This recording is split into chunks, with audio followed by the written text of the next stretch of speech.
يعود تجمع الأكباء في دورها ইমাম তিরমিজির বর্ণনা বিশ্বনবী সাল্লাল্লাহু আলাইহি ওয়াসাল্লাম বলতেছেন, ও দুনিয়ার মুসলমান, তোমরা শুনে রাখো, এই হাদিসটা শুধুমাত্র মুসলমানদেরকে লক্ষ্য করে বিশ্বনবী সাল্লাল্লাহু আলাইহি ওয়াসাল্লাম বলেছেন, তোমরা তোমাদের বাড়ির আঙ্গিনা সর্বাধিক পরিচ্ছন্ন রাখবে, অপরিষ্কার রাখবে না। ইহুদিদের অনুকরণ করবে না। ইহুদিরা তাদের বাড়ির আঙ্গিনা পরিষ্কার করে না, তারা বাড়িতে আবর্জনা জমা করে রাখে। সম্মানিত হাজিরিন, যারা ইহুদি আছে, ইহুদিরা তাদের বাড়ি ঘর পরিষ্কার করে ময়লা আবর্জনা জমা করে রাখতো একটা জায়গায়। বিশ্বনবী সাল্লাল্লাহু আলাইহি সাল্লাম সেই বিষয়ে মুসলমানদেরকে বলেছেন, তোমরা বাড়ি ঘর যখন ছাড়বে পরিষ্কার পরিচ্ছন্ন করবে, ময়লাগুলো জমা করে রাখবে না, বাড়ির বাহিরে তোমরা ফেলে দিবে। যদি কোনো ব্যক্তি বাড়ির মধ্যে জমা করে রাখে ময়লা আবর্জনা, তাহলে এটা ইহুদিদের অনুকরণ করা হবে। আর বিশ্বনবী বলেছেন, তোমরা ইহুদিদের অনুকরণ করো না। তাহলে আমরা যখন আমাদের বাড়ি ঘর আঙিনা পরিষ্কার করব, তখন কি করব? ময়লা আবর্জনাগুলো জমা করে রাখবো না। জমা করে রাখলে আমাদের ক্ষতি আছে, অবশ্যই ক্ষতি আছে, আছে কিনা? প্রত্যেকটা হাদিস আপনি মানবেন, অবশ্যই এই হাদিসের মধ্যে ফজিলত রয়েছে। বাড়ির আঙিনায় যদি আপনি ময়লা আবর্জনা জমা করে রাখেন, সেখানে বিভিন্ন জীবাণু, বিভিন্ন ক্ষতিকর পোকামাকড় তৈরি হবে। কথা বলেন ঠিক কিনা? এমনকি যেখানে ময়লা আবর্জনা জমা করে রাখা হয়, কুকুর দেখবেন সেখানে পায়খানা করে, প্রস্রাব করে। কথা বলেন ঠিক কিনা? এই জন্য ময়লা আবর্জনা জমা করে রাখা যাবে না। কুকুর এবং শুকর, এগুলো এদের পুরো শরীরটাই হলো অপবিত্র, নাপাক। একজন মানুষ সে ওযু করলো না বা সে অপবিত্র হয়ে গেল, তার গোসল খরচ হলো, সে মানুষটা আপনার অপবিত্র না, কিন্তু দেখা যাচ্ছে সে বাহ্যিকভাবে অপবিত্র, অর্থাৎ ওযু গোসল করলে সে পবিত্র হয়ে যাবে।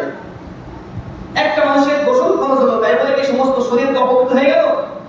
বলেন, সমস্ত শরীর অপবিত্র হলো না। আপনার যেখানে অপবিত্র লেগেছে সেই অপবিত্র জায়গাটা আপনি পরিষ্কার করে ধুয়ে ফেললেই আপনার শরীরটা পুরো সেফ হয়ে গেল। আর সবচেয়ে উত্তম হলো, যখনই আপনার গোসল খরচ হয়ে যাবে, সঙ্গে সঙ্গে আপনি গোসল করে দিবেন। কারণ আপনার মৃত্যু কখন হবে আপনি কি জানেন? জানেন না। এজন্য সবসময় চেষ্টা করবেন আপনি পোশাক পরে অবশ্যই ঢিলাগুলো অথবা পানি ব্যবহার করবেন, তাহলে আপনার পুরো শরীর পবিত্র থাকবে। আপনার যদি অপবিত্র অবস্থায় মৃত্যুটা হয়ে যায়, আল্লাহ পাক রব্বুল আলামিনের কাছে কি জবাব দিবেন? এই খেয়ালটা আমাদের রাখতে হবে। কথা বলেন ঠিক কি না? সম্মানিত হাজির, আমরা সবসময় পবিত্র থাকার চেষ্টা করব। বিশ্বনবী সাল্লাল্লাহু আলাইহি ওয়াসাল্লাম আবু দাউদ শরীফের হাদিসের মধ্যে আমাদেরকে জানিয়ে দিয়েছেন, তোমরা তিনটি অভিশাপ থেকে তোমরা বিরত থাকবে। তিনটি অভিশাপের স্থান, তা হলো, তখন বলা হলো, হে আল্লাহর রাসূল, সে তিনটি জায়গা, অভিশাপ জায়গা কি? বিশ্বনবী সাল্লাল্লাহু আলাইহি ওয়াসাল্লাম তখন বললেন, মানুষ ছায়া গ্রহণ করে, এরূপ ছায়া স্থানে তোমরা মল-মূত্র ত্যাগ করবে না। এক নম্বরে কি বললেন? মানুষ যে সব ছায়া জায়গায় মানুষ আশ্রয় গ্রহণ করে, ছায়া গ্রহণ করে, এমন জায়গায় তোমরা মল-মূত্র ত্যাগ করবে না।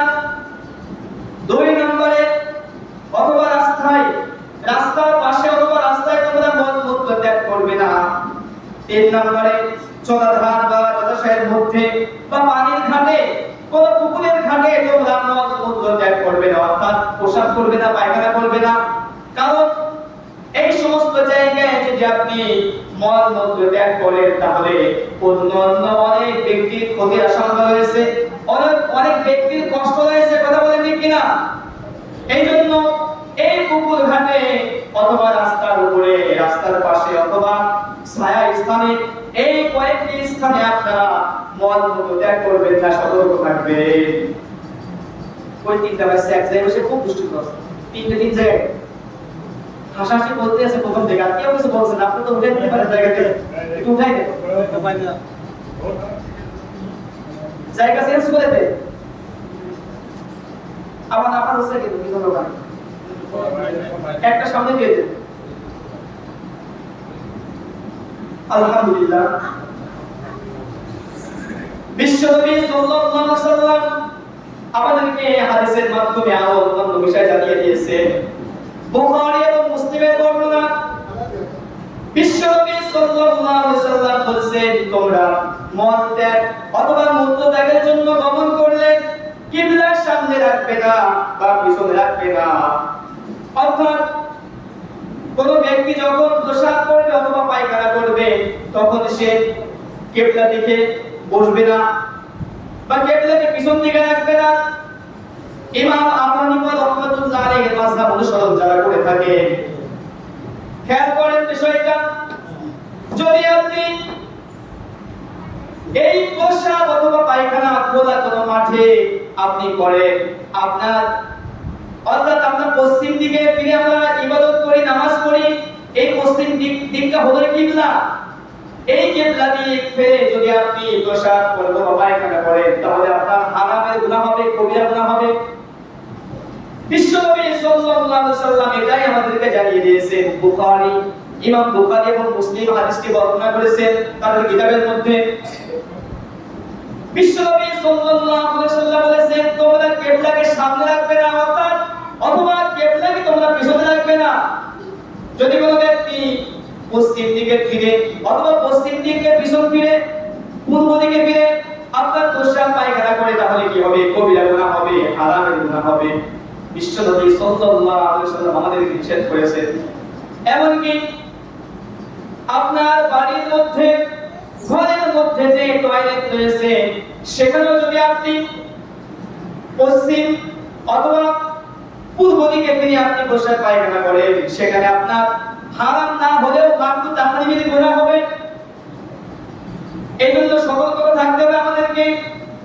আপনি খোলা মাঠে হোক অথবা বাড়ির ভিতরে হোক, যেখানে আপনি মল মূত্র ত্যাগ করবেন, কিবলার সামনে থাকবে না অথবা কিবলার পিছনে থাকবে না, এটা বিশ্বনবী সাল্লাল্লাহু আলাইহি ওয়াসাল্লাম আমাদেরকে নিষেধ করেছে। এছাড়াও অনেক সময় দেখা যায় অনেক মুসল্লি ভাইরা কিবলা দিকে অর্থাৎ পশ্চিম দিকে থুতু ফেলেন, এটাও ফেলবেন না। থুতু ফেলাও হাদিসের মধ্যে, অন্যান্য কিতাবের মধ্যে যেটা জানা যায় নিষেধ রয়েছে, অর্থাৎ মাকরুহ হবে, গুনাহ হবে। অনেক সময় দেখা যায় কোন ব্যক্তি যদি অসুস্থ থাকে পশ্চিম দিকে ফিরে যদি পা দিয়ে নামাজ পড়ে, অনেকে বলে যে পশ্চিম দিকে পা দেওয়া যাবে না, অথচ পশ্চিম দিকে পা দেওয়া যাবে না এমন কোন হাদিস আমি এখনো পর্যন্ত জানি না, বলতে পারলাম না, জানতে পারলাম না। আমার জানা নেই যে পশ্চিম দিকে পা দিয়ে শোয়া যাবে কিনা অথবা নামাজ পড়া যাবে কিনা, এরকম কোন হাদিস নিষেধ আমি পাইনি। সম্মানিত হাজিরিন, পশ্চিম দিকে পা দেওয়া যাবে না, দিলে আপনার একটা আদব রক্ষা হবে না, একটু দেখতে খারাপ লাগে এই, কিন্তু হাদিসে নিষেধ নাই। অথচ হাদিসে নিষেধ রয়েছে পশ্চিম দিকে ফিরে আপনি প্রসাব করবেন না, পায়খানা করবেন না। পশ্চিম দিকে ফিরে হোক, পূর্ব দিকে ফিরে হোক, অর্থাৎ কিবলার সামনে এবং পিছনে রাখা যাবে না। এই হাদিসটা মানুষ মানতে চায় না, যেটা মানার কথা সেটা মানে না। সম্মানিত হাজিরিন, আমাদের খুবই খেয়াল করতে হবে, পবিত্রতা অর্জন করতে হবে। আপনি যদি পবিত্রতা অর্জন না করেন, আপনি হাজারবার ওযু করলেও আপনার ওযু হবে না, ওযু না হলে নামাজ হবে না। এজন্য যখনই আপনি প্রসাব করবেন, আপনি নামাজ পড়েন আর না পড়েন, সব সময় চেষ্টা করবেন আপনি লীলাগুলো ব্যবহার করার জন্য, আপনি পবিত্রতা অর্জন করার জন্য চেষ্টা করবেন। কারণ কখন আপনার মৃত্যু হবে আপনি জানেন না। আপনার মৃত্যু যদি অপবিত্র অবস্থা হয়ে যায় তাহলে অবশ্যই আপনার আযাব বেশি হবে। কিভাবে আযাব বেশি হবে? বুখারী এবং মুসলিমের বর্ণনা। বিশ্বনবী সাল্লাল্লাহু আলাইহি সাল্লাম বলেছেন, হাদিসটি ইবনে আব্বাস রাদিয়াল্লাহু তাআলা আনহু থেকে বর্ণিত। বিশ্বনবী সাল্লাল্লাহু আলাইহি সাল্লাম দুইটি কবরের পাশ দিয়ে যাচ্ছিলেন। তখন নবীজি সাল্লাল্লাহু আলাইহি সাল্লাম শুনতে পেলেন কবরের মধ্যে তাদের আযাব হচ্ছে। বিশ্বনবী সাল্লাল্লাহু আলাইহি সাল্লামের এটা একটা মুজিজা। নবী এবং রাসূলগণ কবরে আযাব অনুভব করতে পারতেন, শুনতে পারতেন, বুঝতে পারতেন, কিন্তু আমরা সাধারণ মানুষ, আমরা কিন্তু বুঝতে পারি না, শুনতে পারি না। নবীর এটা একটা মুজিজা। বিশ্বনবী সাল্লাল্লাহু আলাইহি সাল্লাম তিনি বুঝতে পারলেন, শুনতে পাইলেন কবরের মধ্যে আযাব হচ্ছে দুইটা কবরবাসীকে। বিশ্বনবী সাল্লাল্লাহু আলাইহি সাল্লাম সাহাবীদেরকে বললেন, এই দুই ব্যক্তির কবরের মধ্যে আযাব হচ্ছে কঠিন কোনো পাপের কারণে নয়। একজন ব্যক্তির কবরে আযাব হচ্ছে সেই ব্যক্তি প্রসাব করে পানি খরচ করতো না, অর্থাৎ পোশাক যখন করতো তখন সতর্কতা থাকতো না। পোশাকের ছিটা ফোঁটাগুলো তার কাপড়ে লেগে যেত, তার শরীরে লেগে যেত, সে সতর্ক থাকতো না। এই অপবিত্র থাকার কারণে তার কবরে আযাব হচ্ছে। এই জন্য আমাদেরকে খুবই লক্ষ্য রাখতে হবে, যখনই আমরা পোশাক করবো, যেখানে পোশাক করবো, পোশাকের ছিটা ফোঁটা যেন আমাদের কাপড়ে বা গায়ে লেগে না যায়, এই সতর্কতা অবলম্বন করবো। আর অবশ্যই বিলাপূর্বক ব্যবহার করবো, কিছুক্ষণ হাঁটাহাঁটি করবো, এরপরে পানি খরচ করবো, তাহলে সবচেয়ে উত্তম হয়, ভালো হয়। নামাজ পড়ে না না পড়ে, নামাজ পড়লে তো আলহামদুলিল্লাহ ভালো। সবচাইতে ওই ব্যক্তি উত্তম, যে ব্যক্তি উত্তম রূপে ওযু করে এবং পবিত্রতা অবস্থায় নামাজ আদায় করে। আর যে ব্যক্তি নামাজ আদায় করলো না, সবচাইতে সেই ব্যক্তি কঠিন গুনাহের মধ্যে লিপ্ত হলো, মানে কঠিন গুনাহ হলো। বেনামাজির ব্যক্তি এমন গুনাহ, যত প্রকার গুনাহ আছে সবচাইতে বেনামাজি নামাজ না পড়ে তাদের গুনাহ বেশি হয়। নামাজ ইচ্ছা করে ছেড়ে দেয়া যে কত গুনাহ। কোন রেওয়াতে পাওয়া যায় যে 2,88,00,000 বছর, এটা আমাদের শোনা কথা, কিন্তু এর সাথে আরো বেশি। 2,88,00,000 বছর জাহান্নাম এটা নয়, এর সাথে আরো অনেক বেশি। এক ওয়াক্ত নামাজ যদি কোনো ব্যক্তি ইচ্ছা করে ছেড়ে দেয়, তার সাথে আরো কঠিন আযাব হবে, অনেক শাস্তি হবে। এই জন্য খুবই গুরুত্ব দেওয়া লাগবে আপনাদেরকে নামাজের বিষয়টা। সবসময় পবিত্র থাকবেন এবং নামাজ আদায় করবেন, সময় মতো নামাজ আদায় করতে পারবেন। এরপরে বিশ্বনবী বললেন, দ্বিতীয় আরেকটি ব্যক্তির কবরের মধ্যে আযাব হচ্ছে, সেই ব্যক্তি হলো যে কুটনামি করতো, অর্থাৎ মানুষের মধ্যে সম্পর্ক নষ্ট করার জন্য সে একে অপরের কথা লাগাই দিত। দুইজন মানুষের মধ্যে একটা বন্ধুত্ব রয়েছে, কিন্তু তৃতীয় একজন ব্যক্তি সে বন্ধুদের মধ্যে বা ভাইয়ের মধ্যে সম্পর্ক নষ্ট করার জন্য বিভিন্ন আজেবাজে কথা বলে সম্পর্ক নষ্ট করে দেয়। এই হলো কুটনামি করা, এই কুটনামি করত। বিশ্বনবী সাল্লাল্লাহু আলাইহি সাল্লাম বললেন, এই দুই কবরবাসীকে আযাব দেওয়া হচ্ছে। এটা কঠিন মারাত্মক যে পাপ তা কিন্তু নয়, কিন্তু আযাব হচ্ছে এই কবরের মধ্যে। এর চেয়ে অনেক বড় বড় পাপ মানুষ করে থাকে, যেমন মানুষ হত্যা করে, মিথ্যা সাক্ষ্য দেয়। একটা মিথ্যা সাক্ষ্য দেওয়ার কারণে একজন মানুষের জেল, জুলুম, ফাঁসি পর্যন্ত হয়ে যায়। এই মিথ্যা সাক্ষ্য দেওয়া এটা অনেক বড় গুনাহ। মানুষের নামে মিথ্যা অপবাদ দেওয়া এটা অনেক বড় গুনাহ। এর চাইতে এই গুনাহটা কম, কিন্তু শাস্তি হচ্ছে, কঠিন শাস্তি হচ্ছে, এই দুইটা কারণ। এই জন্য আমাদেরকে গুরুত্ব দেওয়া লাগবে এই বিষয়গুলো। সম্মানিত হাজির, আমরা যখন নামাজ আদায় করতে আসি, তখন নামাজের মধ্যে আরকান এবং আহকামের ফরজগুলি রয়েছে। সে ফরজগুলি কি? নামাজ যখন আপনাকে পড়তে হয়, নামাজ পড়ার আগে আপনার শরীর পাক থাকা লাগবে, অর্থাৎ আপনার প্রস্রাব বা অন্য কোনো নাপাকি যদি আপনার শরীরে লেগে যায়, তখন আপনার গোসল করতে হবে। আর যদি প্রস্রাব যেটা আপনার কাপড়ে লাগে, কাপড়টা ধুয়ে ফেলতে হবে অথবা পরিবর্তন করতে হবে। এরপরে অনেক সময় দেখা যায় ছোট একটা ছেলে অথবা মেয়ে আপনি কোলে নিয়েছেন, যারা এখনো পর্যন্ত ভাত খায় না, 5-6 মাস বয়স।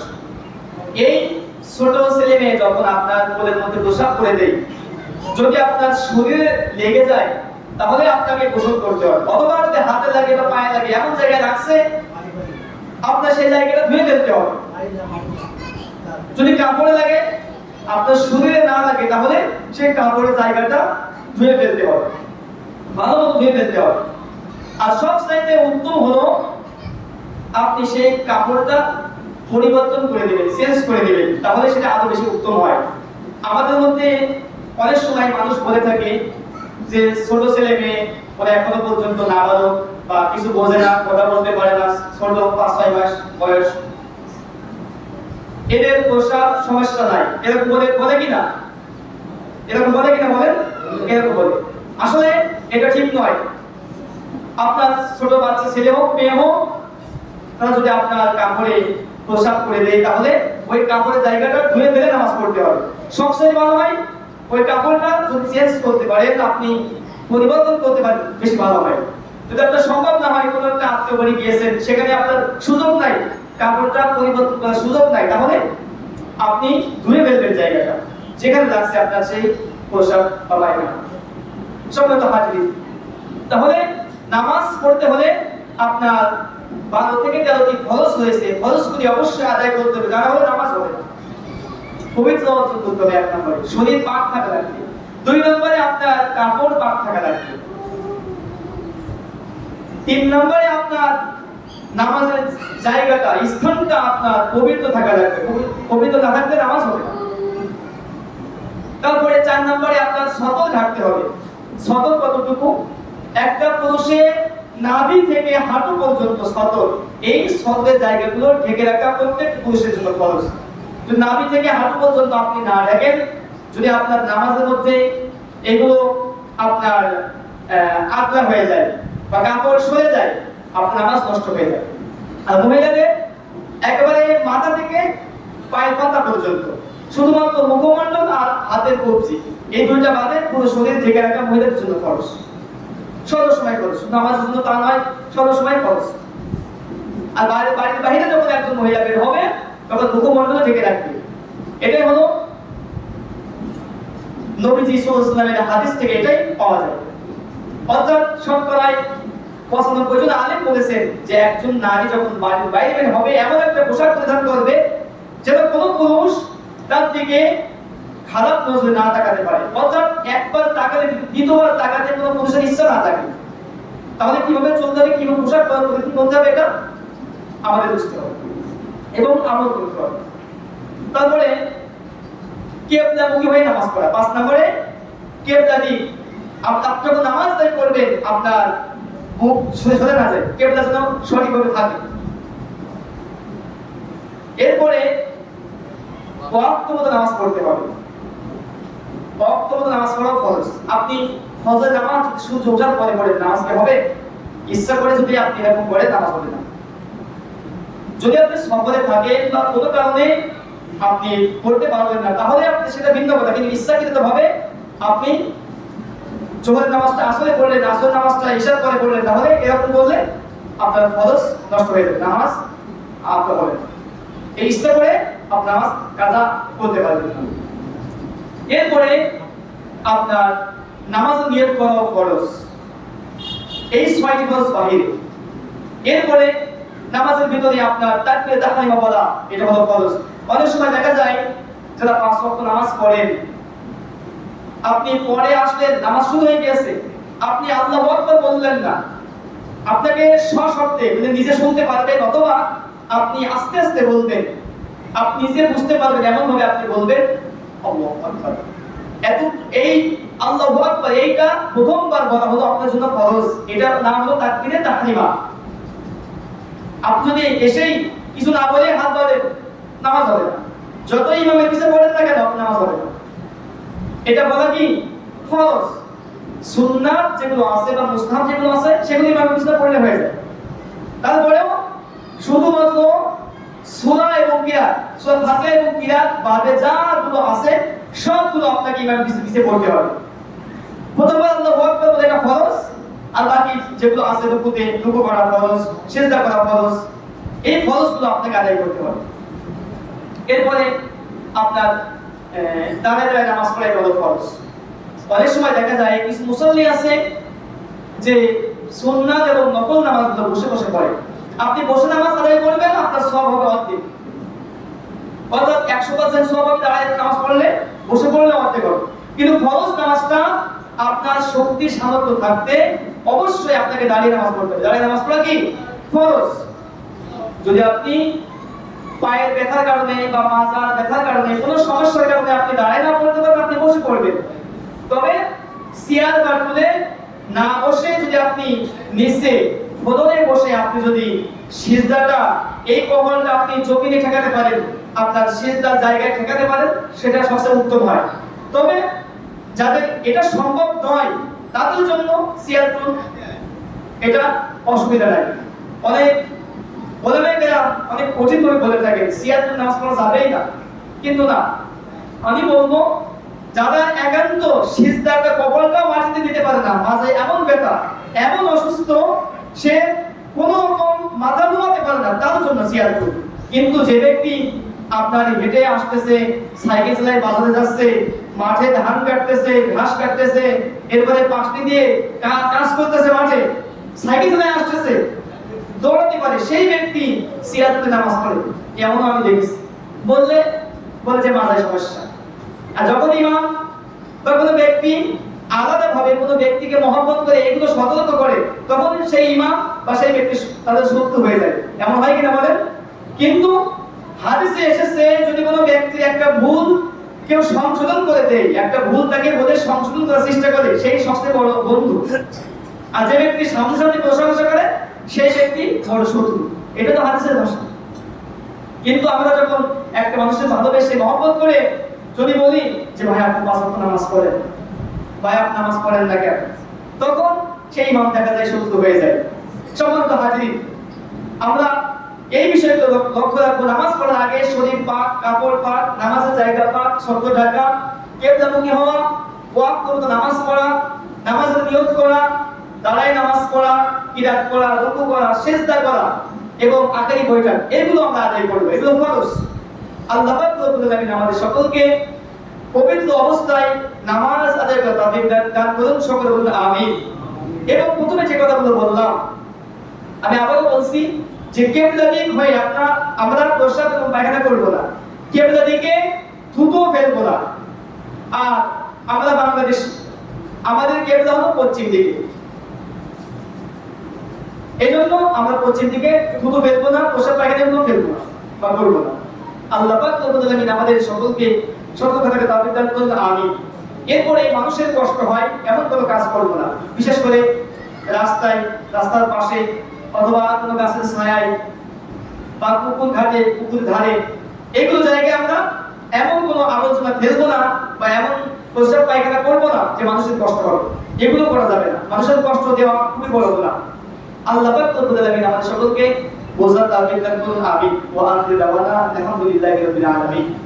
যাদের সুন্নাত পড়তে বাকি আছে 4 রাকাত কওলা জুমআ সুন্নাত পড়ে নিতে।